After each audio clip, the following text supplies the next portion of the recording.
Tapi hal yang menjadi perhatian kita saat ini adalah bagaimana lockdown dan peraturan yang berlebihan digunakan sebagai gladi resik.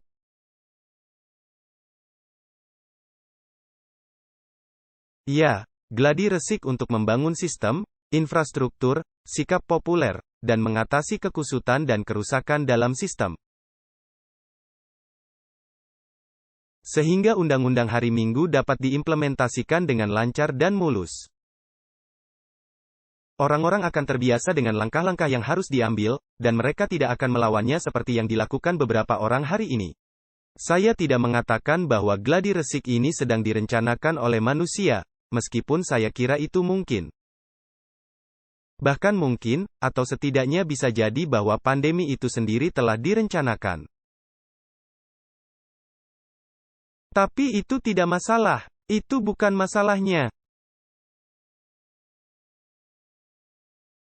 Musuh Kristus sedang menempatkan strategi untuk menjepit umat Tuhan ke sudut sehingga mereka tidak dapat membeli atau menjual.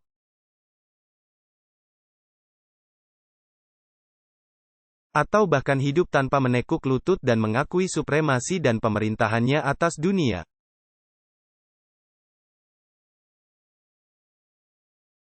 Dia hampir siap untuk serangan terakhirnya terhadap umat Tuhan. Terus membaca. Dengan demikian dunia akan menjadi milikku. Aku akan menjadi pemerintah bumi, raja dunia.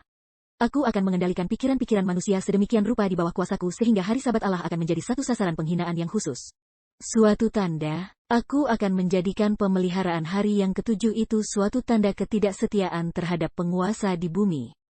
Hukum-hukum manusia akan dijadikan begitu keras sehingga pria dan wanita tidak akan berani memelihara hari Sabat hari yang ketujuh itu.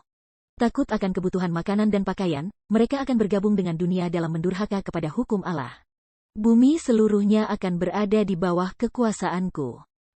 Apakah Anda mendengar ungkapan itu? Begitu ketat sehingga pria dan wanita tidak akan berani memelihara hari ketujuh. Nah, apa artinya itu? Itu berarti bahwa musuh bekerja untuk membuatnya begitu sulit untuk menjalani kehidupan normal tanpa kepatuhan terhadap hukum atau keputusan manusia. Bahwa Anda akan takut untuk melawan hukum, karena takut Anda akan kehilangan mata pencaharian Anda, atau kesejahteraan Anda, atau apapun. Status kesejahteraan telah mengkondisikan orang untuk ini. Jutaan orang bergantung pada pemerintah, dan saat ini pandemi telah menempatkan jutaan orang lainnya di bawah peran kesejahteraan.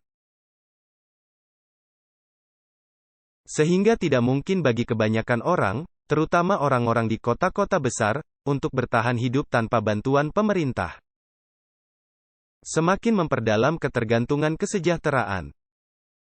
Kebanyakan dari mereka akan mengikuti perintah gubernur dan wali kota untuk menjaga uang tetap datang dan mengalir, untuk bertahan hidup.